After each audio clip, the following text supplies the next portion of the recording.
Graça e paz, Deus abençoe a todos. Estamos de volta com a carta do apóstolo Paulo aos Romanos. Logo no início da carta, no primeiro capítulo, nos versos 16 e 17, o apóstolo Paulo diz o seguinte: Porquanto não me envergonho do evangelho, porque é o poder de Deus para a salvação de todo aquele que nele crê, primeiro do judeu, assim como do grego. Visto que a justiça de Deus se revela no evangelho, uma justiça que do princípio ao fim é pela fé, como está escrito: o justo viverá pela fé. O apóstolo Paulo está fazendo uma referência ao profeta Abacuque, que declara que o justo viverá pela fé, e faz uma ampliação teológica desse texto e fazendo uma afirmação retórica: não me envergonho do evangelho.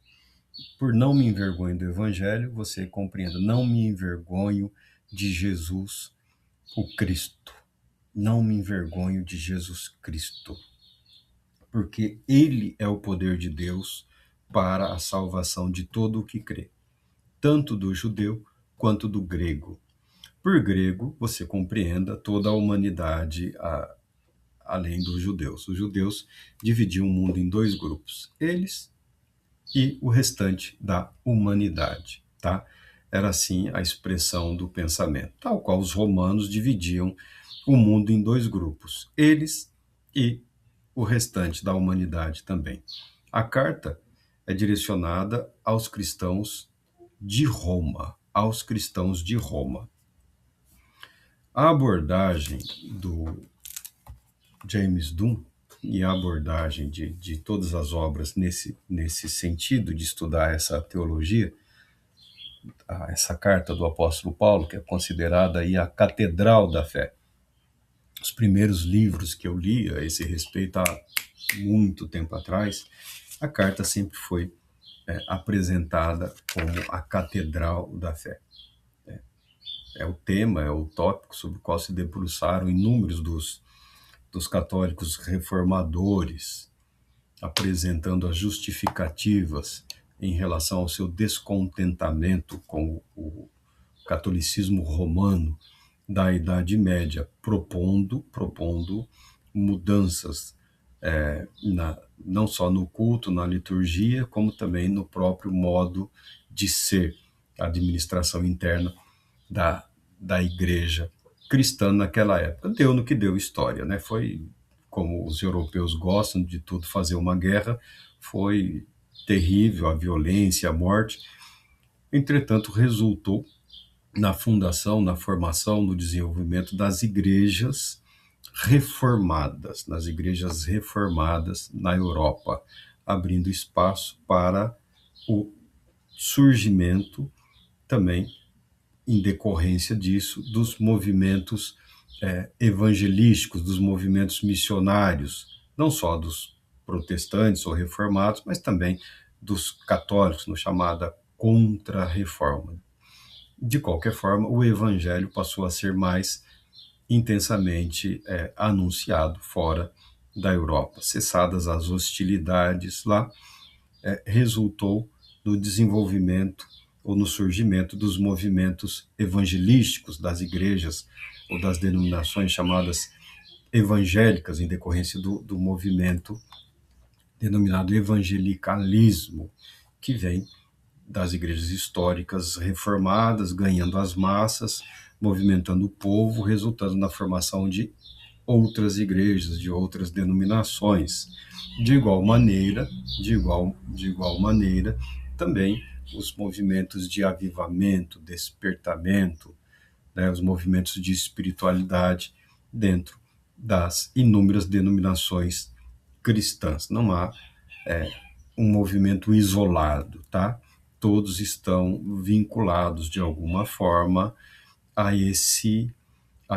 essa intensa vontade de viver a fé cristã nos moldes, nos termos propostos pela palavra de Deus, em especial os ensinamentos do Novo Testamento.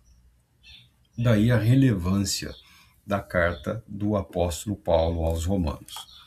James Dunn, que é teólogo e é também um historiador, ele inicia aqui com a preocupação de enfatizar o autor da carta, quem era? O apóstolo Paulo. O apóstolo Paulo.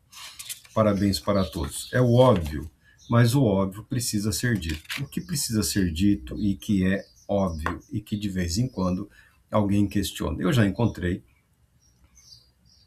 algumas pessoas que imaginavam que o apóstolo Paulo fosse romano, que não compreendiam o apóstolo Paulo como um judeu. Isso porque se infiltrou no meio cristão. Isso não é recente, isso acontece em toda a história. Muitas das divisões e brigas têm um motivo não só econômico, mas também questões étnicas, questões raciais, tá? Porque a igreja que dominava aquela área, aquela região, tratava com desdém determinado grupo. Não deveria ser assim, mas não há espaço para, para ingenuidade aqui. Ninguém é criança, ninguém é criancinha de catequese, de escola dominical, para acreditar que a realidade da fé é perfeita, pura e é absoluta. Tá? Preconceitos, racismo, perseguição, intolerâncias, isso sempre existiu e, infelizmente, continua existindo e está voltando agora com uma intensidade muito, muito grande. Que Deus a todos abençoe e proteja para que esse mal não se espalhe intensamente no nosso meio. O apóstolo Paulo nasceu judeu. Ele nasceu judeu, numa família judaica. Ele viveu judeu.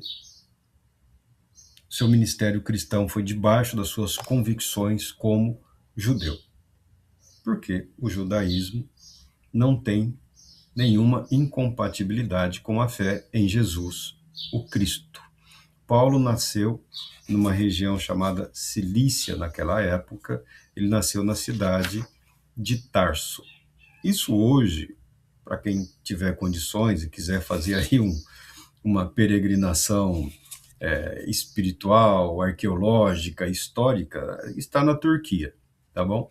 Muitos locais aqui citados nos textos do Novo Testamento, o Mediterrâneo ali, estará na Turquia, outros ali na Síria, mas grande parte ali na Turquia, a terra de Israel, e depois invade aqui a Europa, né, e algumas ilhas ali do Mediterrâneo. Como viagem, como turismo, é muito interessante, o enriquecimento histórico, geográfico, arqueológico, também é muito interessante. O apóstolo Paulo nasceu judeu na cidade de Tarso, na Cilícia, e ele tinha também uma formação rabínica. Ele era judeu e no judaísmo ele era fariseu, um dos vários grupos do judaísmo daquele período. Há quem diga que os fariseus aí eram em torno de 6 mil especificamente em Judá, na região de Judá, em Israel. 6 mil. O apóstolo Paulo era parte desse seleto grupo, desse movimento religioso chamado farisaísmo. E no farisaísmo ele era considerado um zeloso, e ele cita isso nas suas cartas. Ele era considerado alguém zeloso, a ponto de ter sido perseguidor do movimento cristão no seu início. Ele foi um dos perseguidores. Inclusive, pessoalmente, nós acreditamos, e com base em muitos outros que assim também acreditam, que o martírio, a morte de Estevão foi o que preparou o caminho para a conversão do apóstolo. Aquilo nunca saiu da cabeça dele e aparentemente ele nunca se perdoou por ter tentado justificar aquela atrocidade, aquela abominação, tá? Apedrejar um jovem pregador que não estava fazendo nenhuma oposição, não estava promovendo nenhuma desavença, nenhuma desordem. Estava apresentando Jesus, o Cristo, como o Messias prometido a Israel, que havia sido executado pelos romanos a pedido da elite sacerdotal dos judeus, a quem Deus havia ressuscitado, Em síntese, é o que Estevão estava fazendo, anunciando aos judeus a salvação realizada, proposta por Deus para eles. E Paulo consentiu com a morte dele por apedrejamento, dando ares de legalidade ao que foi um linchamento, ao que foi um abuso. Isso aparentemente pesou na consciência dele por toda a vida. E também o preparou para suportar aí de uma forma heróica inúmeras violências que ele sofreu por parte dos judeus e também por parte dos romanos. Então nós temos o apóstolo Paulo, ou o rabino Saulo, ou Saul, alguém total e plenamente identificado com a nacionalidade e espiritualidade judaica daquele período. Ele tinha o direito de cidadania romana como herança, foi herdado do pai ou do avô. Isso era comum naquele período. Havia também entre os judeus e vários outros povos, aqueles que haviam sido escravizados, depois eram libertos em Roma e recebiam o título de cidadão romano. Outros compravam esse título de cidadão romano, que era algo caríssimo, a semelhança do que fazem muitos aí em relação ao green card americano lá. Muitos compravam o título de cidadão romano, que dava a essa pessoa uma série de direitos jurídicos, principalmente uma proteção e um amparo de Roma, de Roma como Estado naquele período. O autor deixa claro isso porque, vez ou outra, aparece alguém tentando questionar a identidade judaica do apóstolo Paulo. Isso também aconteceu entre os cristãos por causa do antijudaísmo ou antissemitismo. A igreja cristã, com o passar do tempo, foi tomada por um pensamento discriminatório ou preconceituoso em relação aos judeus. Na Europa, durante muito tempo, os judeus foram pressionados, foram humilhados, foram escanteados, tinham muitos dos seus direitos como cidadãos impedidos ou tolhidos, tá? Muitas vezes presos, assassinados, deportados e por aí afora. E a igreja cristã, de um modo geral, adotou esse pensamento discriminatório em relação aos judeus. Absorvia tudo que podia, inclusive os reformadores, e depois discriminava, atacava. Somente em tempos recentes aí, acho que não tem 50 anos, várias igrejas históricas pediram oficialmente aí um perdão, não só pelos eventos aí da Segunda Grande Guerra, lá do chamado Holocausto dos judeus, como também pela discriminação histórica dentro do cristianismo em relação aos judeus, em relação a esse povo. Tá? Uma ideia de suplantação, uma ideia de que nós somos superiores, eles nada significam mais para Deus, que é totalmente oposto ao que o Evangelho de Cristo Jesus propõe, ao que o próprio apóstolo Paulo aqui apresenta na carta dele. Mas, Marco, as pessoas dizem, mas esse apóstolo aí, judeu, ele se converteu ao cristianismo. Bom, esse é o ponto. O apóstolo Paulo se converteu a Deus, a quem ele já servia, e se converteu a Jesus, o Cristo, que a ele se revelou na estrada para Damasco. E toda essa revelação em nada é incompatível, em nada foi incompatível com os fundamentos, com as bases da fé judaica de Paulo, de Saulo, do Rabino, tá? Não, nunca houve nenhum tipo de incompatibilidade. O que você precisa tirar da sua cabeça, quando se fala da conversão do apóstolo Paulo a Cristo Jesus, na verdade ele foi convertido por Cristo Jesus em apóstolo de Cristo para os gentios. Ele, um rabino, ele, um fariseu, ele, um zeloso, ele, um perseguidor, foi convertido, literalmente, por Cristo Jesus a missionário aos gentios, povo, ou inúmeros povos, que os judeus naquela época, assim, tinham criado um ranço em relação ao mundo gentil, tá? O que também preconceitos vão e vêm, cada grupo tem uma forma de manifestar aí a sua perspectiva nesse sentido. Tentamos nos livrar de toda forma de preconceito e discriminação, mas isso não é um exercício muito fácil, tá bom? Porque o nome já diz, né? Preconceito, é algo que é transmitido ali desde o início, em algum momento vem à tona, às vezes até a pessoa se surpreende em perceber que trazia consigo aquela ideia contra a qual ela passa a lutar. E o apóstolo Paulo teve essa oportunidade e ele lutou bem. Ele defendeu o seu ministério aos gentios durante toda a sua vida, durante toda a sua jornada. O que não existia, havia cristianismo? É claro que havia. O que não havia naquele período era uma distinção absoluta do movimento dos cristãos, não era tão distintos do judaísmo na sua expectativa messiânica, tá? As sinagogas ainda estavam ali iniciando, os primeiros conflitos foram iniciados em Jerusalém, principalmente por conta dos altos sacerdotes, tá bom?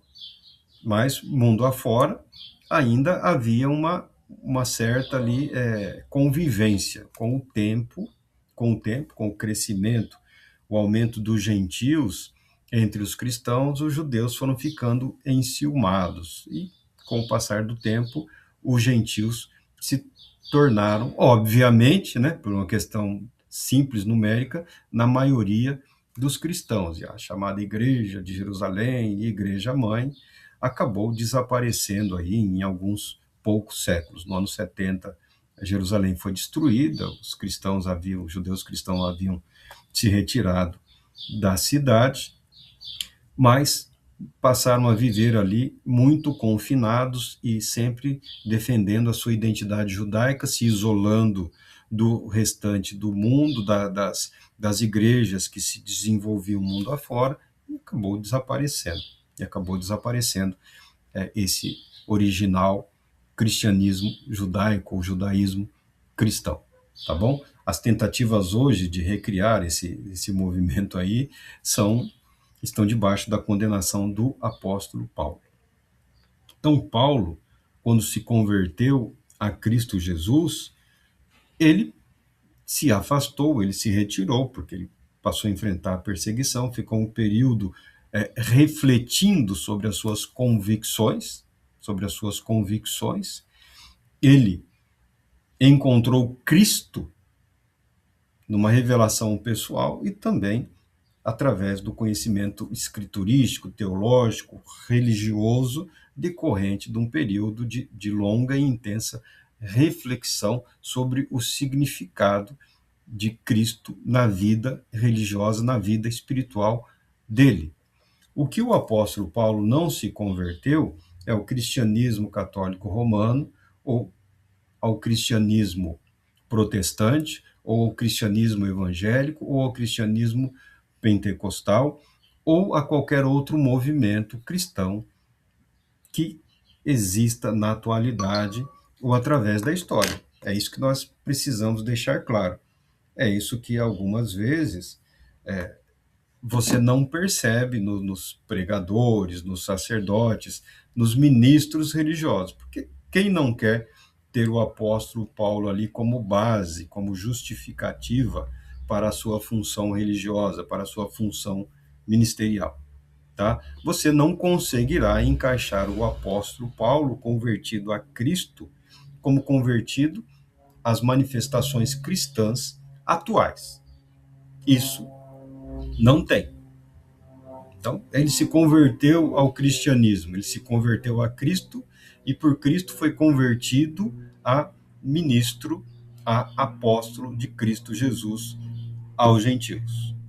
Isso é bastante importante para que você possa compreender a personalidade do apóstolo, a disposição dele em proclamar o evangelho tanto a judeus quanto para gentios e a maneira como ele se posicionou literalmente como uma rocha diante de todos os ataques que ele sofreu ao longo da sua jornada até o seu martírio, até a sua morte na cidade de Roma. Então, o primeiro tópico aqui que o autor apresenta é isso, a identidade do apóstolo Paulo. E o James Dunn e alguns outros historiadores e teólogos foram os que procuraram resgatar essa identidade judaica do apóstolo Paulo e procuraram compreender o judaísmo do apóstolo Paulo, o judaísmo de Jerusalém, o judaísmo daquele período. O que eles concluíram? Que não havia um judaísmo, tá? Eram vários movimentos, eram vários judaísmos. Até uns 50 anos atrás, as pessoas imaginavam o judaísmo de Jerusalém ou da terra de Israel como um judaísmo legalista. E o judaísmo da dispersão, né, dos judeus que viviam fora de Israel, como um judaísmo menos legalista. Isso foi um exagero, isso foi sempre um grande exagero. Mesmo em Israel, havia vários movimentos entre os judeus, tal qual existe hoje no cristianismo. Não dá para falar de um cristianismo. Quando nós estudamos o cristianismo, nós somos forçados a estudar inúmeras manifestações dessa fé, inúmeras instituições, todas elas dizendo que são a verdadeira. A mesma coisa no judaísmo, tá? Todos os movimentos, todos os grupos dizem que são o que melhor representa o proposto por Moisés. Como dentro do cristianismo, todo mundo faz a mesma afirmação, que são os descendentes da primeira igreja que estão seguindo a palavra de Cristo Jesus, que são a melhor expressão da fé proposta por Deus em Cristo Jesus. Não nos preocupamos com isso, essas vaidades humanas aí não se sustentam. O que nos preocupa, e o que preocupa a todos, é a maneira como a instituição tem a tendência de subtrair do fiel a sua devoção, que devia estar em Deus, em Cristo Jesus, e passa para a instituição, o cristão eclesiástico, o cristão que tem parte das suas devoções àquela manifestação religiosa, né? Suas convicções não são voltadas diretamente, mas indiretamente. Ele como que terceiriza parte da sua espiritualidade. Isso é algo importante para a autocompreensão da nossa fé e para a busca da melhor interpretação e compreensão dos textos propostos pela palavra de Deus. Muito embora eu tenha me empenhado, me esforçado bastante, a carta do apóstolo Paulo aos Romanos, o tema da justificação pela fé, não que eu seja melhor do que ninguém, ele nunca me criou muita dificuldade, tá? Ele não me criou dificuldade para entender e para compreender. Alguns outros tópicos foram o que me deram mais trabalho e, graças a Deus, consegui compreender com o tempo. Mas esse tema, o tema dessa carta, ele é considerado base, ele é considerado fundamento para a expressão da fé em Deus através de Cristo Jesus. Deus Todo-Poderoso te abençoe, te proteja e te conceda paz, muita paz.